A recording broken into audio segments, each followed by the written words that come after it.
Gold More Earning, everyone! Welcome back to our YouTube channel. Ayun, for today's episode po, tayo po ay gagala na naman with Aboitiz Team International. Sila po yung mga newly found friend natin, with Aboitiz Land Family.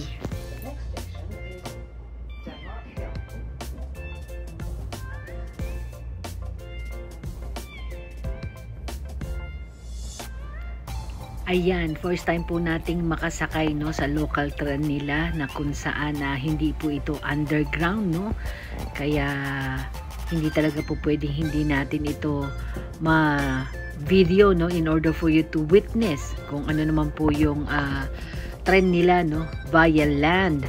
So enjoy watching po until the end of this video. Ayan, katulad po nung naipangako ko po sa inyo yesterday na mag-a-up po tayo again ng newest vlog po natin, ng ating pong adventure dito po sa London, UK. Marami po tayong vlog na naka-upload na po sa ating pong YouTube channel, na makikita po ninyo kung ano po yung ganda at kung alin din naman po yung hindi kagandahan sa London, UK, para po sa mga hindi pa nakakapunta sa UK. Ayan, subscribe na po kayo sa ating pong channel para updated po kayo sa ating pong mga susunod na episode at susunod na adventure po dito po sa bansang UK. So right now, friends, we are going to Lewisham. Yan, medyo malayo po itong Lewisham na pupuntahan natin sa pinanggalingan natin kung saan yung Fulham Broadway. Ayan, na-vlog ko na rin po yan. All about Fulham Broadway. Ngayon, first time po natin sa Lewisham. Yan, kaya hindi po pwedeng hindi ko kayo maisama sa ating pong paggala ngayong araw na ito. And of course, with the Aboitiz Land International Team. Ayan, weather check po muna tayo, guys. Today is 23 degree, po. Medyo extreme po yung weather nila dito, unpredictable. Sa umaga, it's 14-15 degree, and then pagdating po ng tanghali, magiging 21 degree siya. Pagdating ng alas 3, magiging 25 degree, So, paiba-iba yung weather condition nila dito sa UK. Minsan napakalamig, minsan naman ay napakainit. So, this month of June 2024 ay summer ngayon dito sa UK or London. Kaya hindi rin natin sa mga kapwa nating Pilipino na katulad ko, hindi po natin masasabi na summer ang 15 degree, At yung 15 degree ay mas malamig pa kaysa sa Baguio Fields natin sa Pilipinas. So eka nga nila dito sa London ay ang weather ay parang babae, pabago-bago ng isip. Minsan malamig, minsan napakainit. Pero based on my own experience, mas okay na po yung ganitong weather kaysa naman yung winter. Yung halos 4 ang suot natin. Yan, nakapag-vlog na rin po tayo dyan sa mga bansang napuntahan natin na kung saan dumating tayo doon ng winter, sa sobrang kapal ng damit natin ay halos hindi na tayo makagala sa labas. Dahil hindi lamang ang kapal ng damit natin o yung suot-suot nating mga pang-winter clothes ay sobrang lamig talaga sa labas at hindi tayo halos makagala dun sa mga previous vlog natin sa mga bansang napuntahan natin na kung saan ay winter ang kanilang weather. So I rather na mas okay tong ganito, na 15 degree to 25 degree lang yung kanilang weather, At least hindi ganun kakapal yung damitan natin sa paggagala. Kasi napakahirap din po talaga ang gumala ng sobrang lamig o yung nagyeyelo. Ayan, may vlog din po tayo dyan na kung saan tayo ay nasa sobrang extreme na napakalamig na country or yung nagyeyelo talaga. Halos naninigas talaga yung kamay natin, hawak-hawak natin yung camera, hindi tayo makapag-vlog ng maayos, no? Dahil pag tinanggal natin yung winter gloves natin, naninigas yung ating kamay sa sobrang lamig. Kaya mas okay pa yung ganitong weather na hindi siya ganung kalamig at hindi rin naman siya ganung kalagkit. Meron po kasing weather na katulad po yung weather natin sa Pinas, ano, kapag sobrang init, medyo malagkit na po talaga sa katawan. Dito po sa London, nakakaranas po sila ng tang-init tulad po ngayon, 25 degree. Mainit siya, yes, pero hindi po siya malagkit sa katawan. Ayan, yan po yung ibig ko pong sabihin ng kagandahan ng weather dito sa London. So ngayon pagdating natin ng Lewisham, pupunta daw tayo sa isang park, no? Doon sa isang park doon sa malapit sa Lewisham na kung saan hindi pa natin nakikita. We are trying our very best na makapaglibot tayo dito sa London habang nandito tayo, and of course ma-document natin yung ating paggagala, no?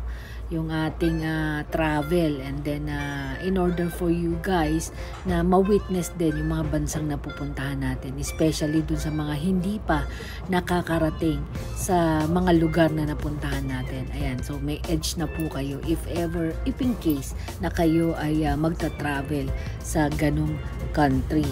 Ayan, kaya just to give me motivation po, no, to continue our vlogging, our travel vlogging. Yan, might as well na mag-subscribe na po kayo and hit the notification bell para magbigay po ng motivation sa akin, no, to create more vlogs and to create more awareness, and ma-share ko po sa inyong mga kababayan na nandyan sa Pinas ang ating pong travel abroad. Yan. Sana po ay kahit papano may matutunan kayo sa ating pong sharing, and then of course ay mag-enjoy kayo ng panonood ng ating pong mga vlogs sa iba't ibang bansa. Ayan, may kababayan po tayo na nagtatanong po sa akin, no, kasi this is the first time po na nakarating tayo sa UK or dito po sa London. Tinatanong po niya ako kung masarap daw po ba ang buhay dito sa London. Ang may honest answer po sa question na yan ay yes po, masarap po ang buhay sa London kung ikaw ay turista. Ayan, kung tourist ka, yes. Masarap mamasyal, masarap maggala, tingnan yung mga historic, no, mga historical building nila, museum nila, and so forth.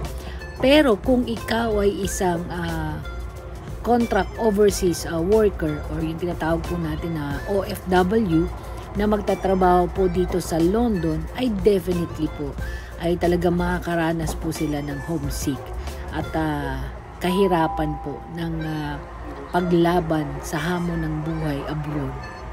Ayan, hindi lamang po sa London, no, sa iba't ibang parte ng mundo na kung saan nandoon ang ating pong mga bayaning Pilipino, ay talaga naman pong nakakaranas sila ng homesick o yung tinatawag po natin ng kahirapan or kalungkutan.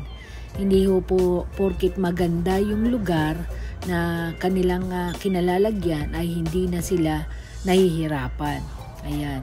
Sa sobrang pagmamahal po nila sa kanilang pamilya or sa kanilang mga anak, para buhayin ang kanilang pamilya, ay nakikipagsapalaran sila ng kalungkutan, kapaguran sa ibang bansa. Kaya talagang matatawag ko na na bayaning Pilipino po talaga ang ating mga kababayan. Yung iba po nating mga kababayan ay 5 taon na, 10 years na, medyo nakasanayan na rin nila yung kalungkutan. And then of course, nakasanayan na nila yung kultura ng bansang kung nasa saan sila. Pero nevertheless, still, gustong-gusto pa rin nilang bumalik sa sarili nating bansa. Karamihan po sa kanila gustong bumalik sa ating bansang sinilangan. Ayun, the reason why Aboitiz Land International Team na kung saan ay kasama po tayo ay nandito sa London ngayon ay para ipagbigay alam sa ating mga kababayan na they can start owning house and lot or even condominium in the Philippines with a minimal amount startup capital, What I mean to say, katulad po ng ino-offer namin dito, only 5,000 pesos reservation, makakapag-start na po sila magkaroon ng sarili po nilang bahay at lupa sa Pilipinas, na kung saan kapag umuwi po sila ng Pilipinas ay may daratnan po sila na katas na pinaghirapan nila sa abroad. Yes, dahil hindi po palaging malakas ang katawan ng ating pong mga kababayan. Darating po ang panahon na sila po ay magpapahinga. Kaya habang sila po ay malakas at kumikita ng pera abroad, might as well na mag-invest na po sila kahit monthly amortization lang. No need for them na mag-shell out ng big amount of money para makapag-start magkaroon ng sariling bahay. With a minimum amount of 5,000 pesos, they can start owning their dream house. Yun, kaya po nandito po kami ngayon, Aboitiz Land International Team sa bansang UK.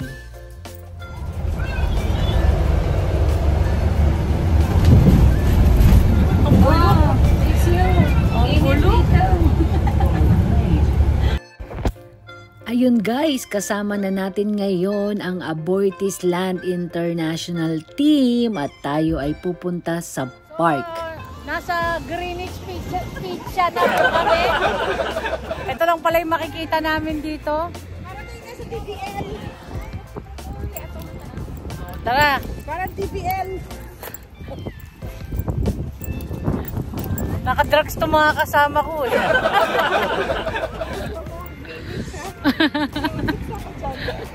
Nasa Greenwich Pizza na po kami.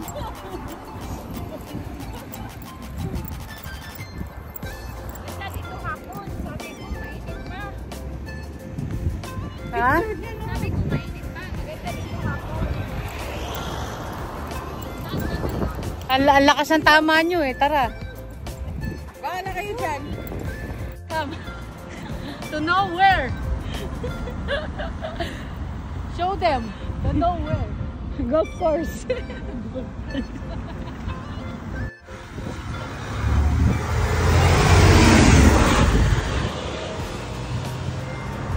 Yan, so nagbababay na kami sa Greenwich Pizza ngayon.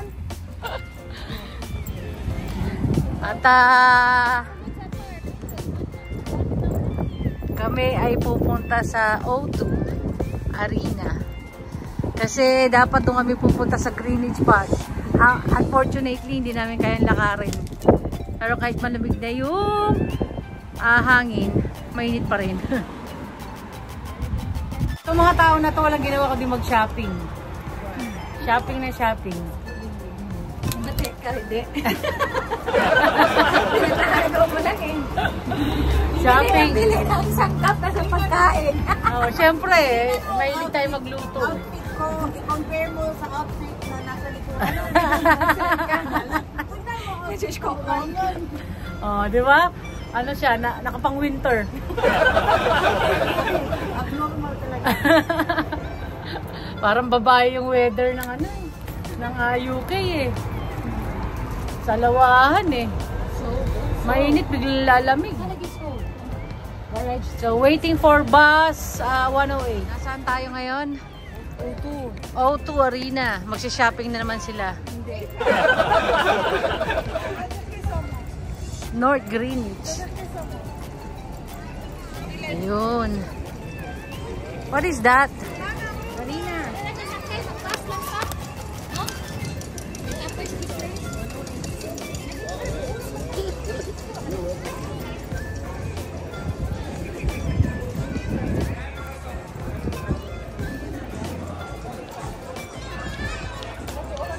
Let's see what inside. Food hall. Yes, that's fine mamaya. Ay, Chinese dyan. Oh? Magkano naman? Pwede na. Sa loob, meron din.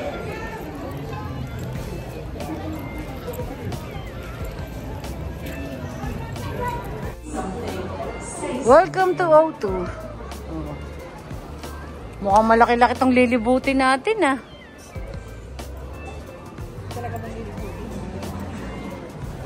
Hindi ubra. Alam mo naman, Cinderella ako.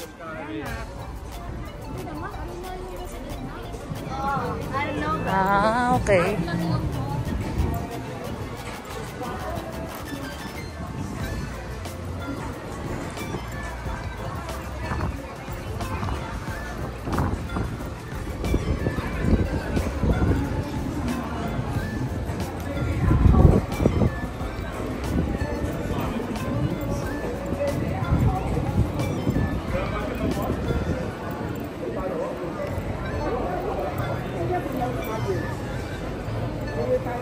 So what's inside? Oh. So I need to put our bags there. Huh?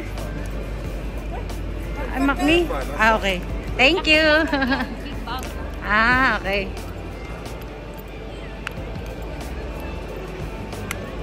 So, saan tayo ngayon?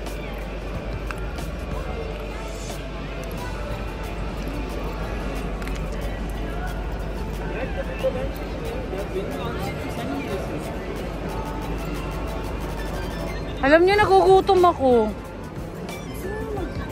Seryoso? Oo nga. Pwede ba? Diyan ba yun? Hindi, lumabas. Ah, labas ba? Doon tayo sa ano, 10 pesos. Rice. Ay, ang ganda. Tara. Ano meron sa taas? CR. Mall yan sa taas. O, Mall. Yung dito, arena yan. Ah, ito. Okay, so dito tayo sa mall. Shopping mall.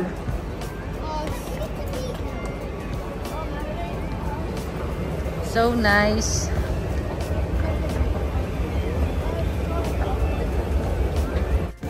Ayun. Nasa O2 Arena tayo. Medyo malayo-layo. Apat na sakay, no? Bago tayo makapunta dito from the place that we are living.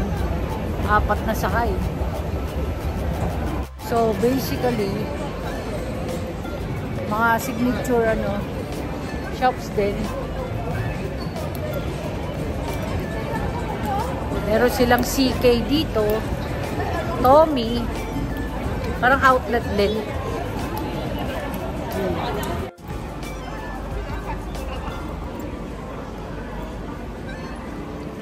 Parang di ko nakita yung CR. CR? Oo, saan? Saan? Ah, nandun. CR. Sana.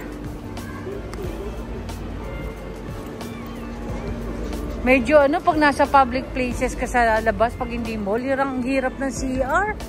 Hindi ka makakita ng CR talaga. Ito yata yung nakita natin design na naka-protrude sa labas eh. Diba, no? Very unique. Ah, oh. Naka-protrude sa labas. Ang taas-taas niyan. I don't know ba't nakaganyan yan dyan.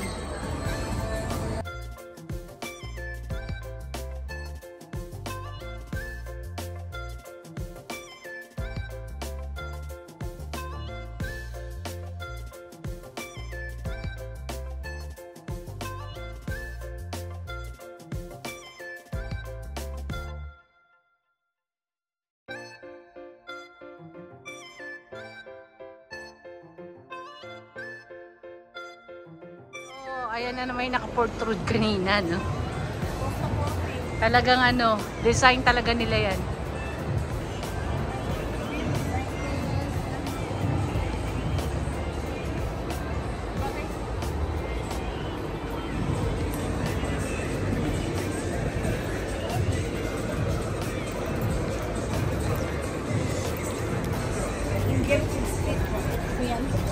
Oo.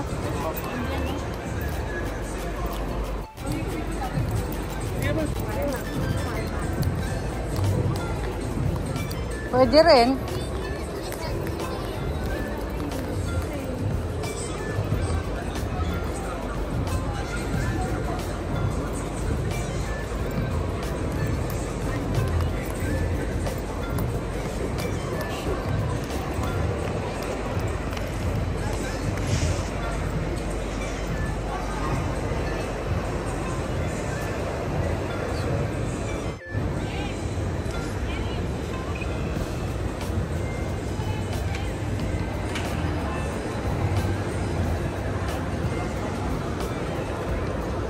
Sa loob ng mall, may maraming CR. Public area, taghirap ang CR.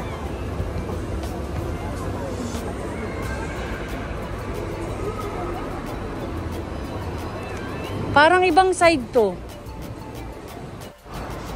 Nice one. Indian street food.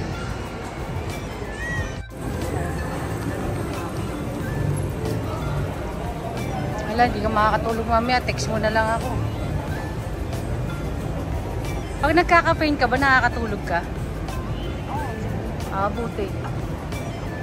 Another one. Yan.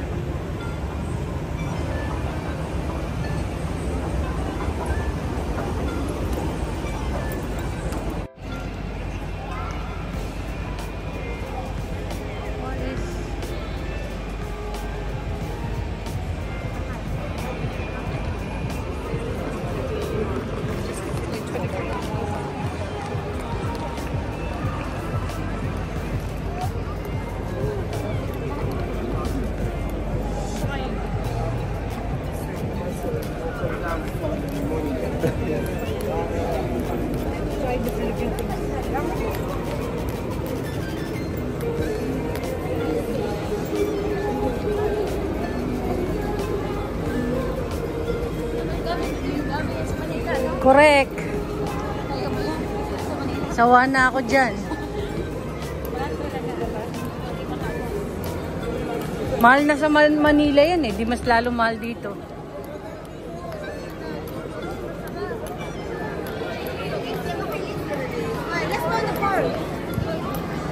Guess what, guys?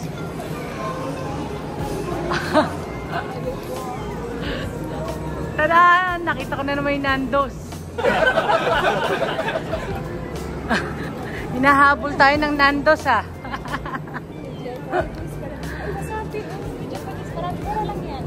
Oh? Yes. Uwe, tara, tingnan natin sa loob. 6 and 7 yan. Binto-binto pa. Japanese. Mura na yan. Tanaw-tanaw.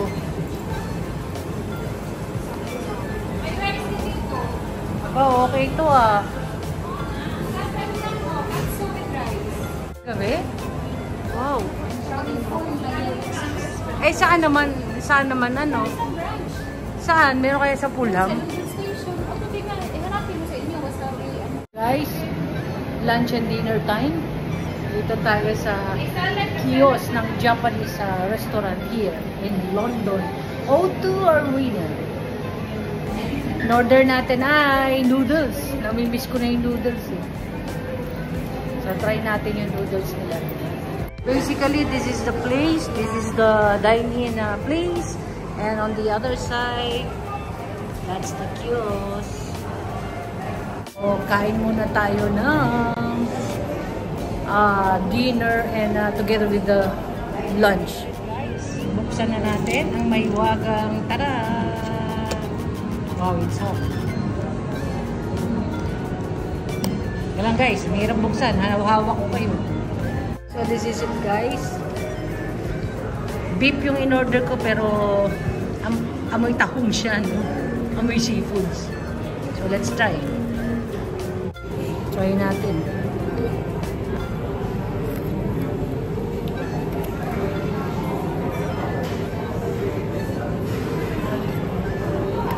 Mahal siya sa price niya. At hindi siya lasang Japanese. Dahil mahal siya, ubusin natin siya. Let me finish my ramen, guys. Tapos na tayo kumain sa Wasabi. Nandito sila sa Nando's. Five Guys. Kasi ako gusto ko kumain ng ramen.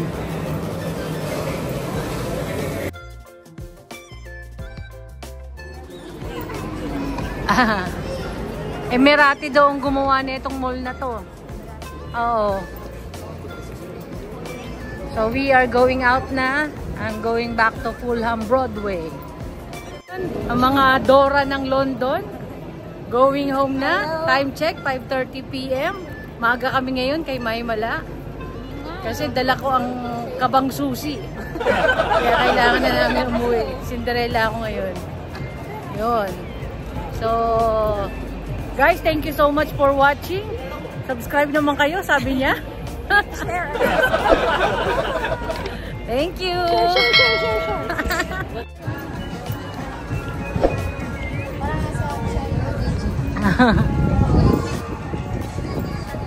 Oo, napuntahan ko yun. May picture ako dun.